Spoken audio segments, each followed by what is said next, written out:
In early 2026, we gathered a panel of leading experts in the field of shareholder disputes at the office of Laytons ETL.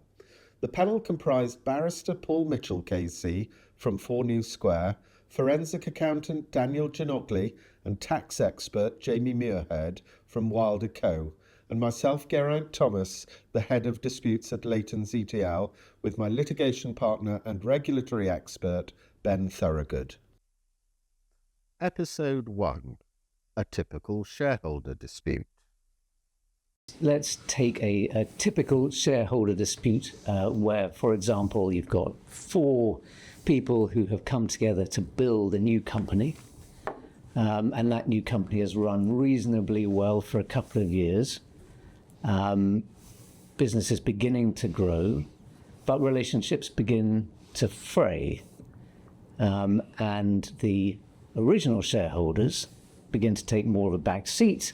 New money comes in, new shareholders come in, and the business starts to develop away from the path that the original shareholders had thought. Whilst everybody's making money, nobody really minds about this. But there comes a time at which decisions are made, which those original shareholders, who perhaps now their stake is a genuine minority, one of them might start to feel that the decisions that are being made unfairly diminish the value of his or her shares. And this is the moment at which, if he can't get satisfaction from the board at the annual general meeting or in any other way, that he might feel it's time to reach for legal assistance to be bought out. And that's typically the moment when clients come to us. Yes. And they tell us their story and ask us for help. Yeah, I mean, like one example that I had not that long ago was where the original shareholders had shares that had sort of superpowers. They gave them disproportionate amount of influence over the running of the company. And one of them had he detached from the company, he'd stopped being a director, stopped really taking an interest, but still had this power. And new capital was coming in and really didn't like having somebody who had the power to interfere, but who wasn't still engaged in managing the company. So the question was, well, how do we ease this guy out without provoking an unfair prejudice petition? And the question that was really troubling them was, well, there's about to be a whole lot of money coming into the company, which will, of course, raise the value of all the shares. That's not going to be something which will make the particular person we want to get rid of be in the slightest bit interested in getting rid of his shares.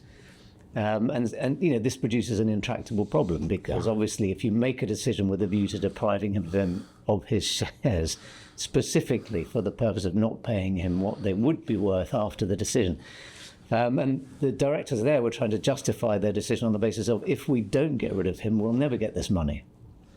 And of course his position after a while was, you're only doing this because this money is coming and you just don't want to share it with me. That sort of scenario. That does seem to be, actually, in my experience, a frequent occurrence where, particularly with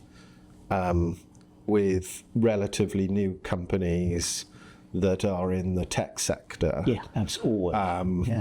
who you will be looking for new money, and you get very clever people that are involved. There may be an underlying invention that the person that you have suggested was disengaged might have created, but then in the way that these people's minds work has moved on to something else, and because that's invented now,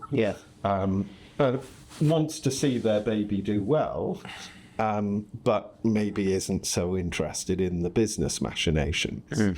And then, the new money doesn't want to put the new money in while there is the person that you've identified, Paul, that is sitting on the sidelines and can just throw their toys out of the pram if they're not happy with what's happening to their baby.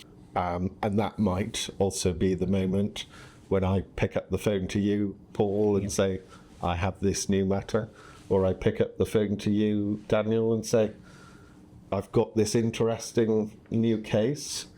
Can you help me with valuation, please?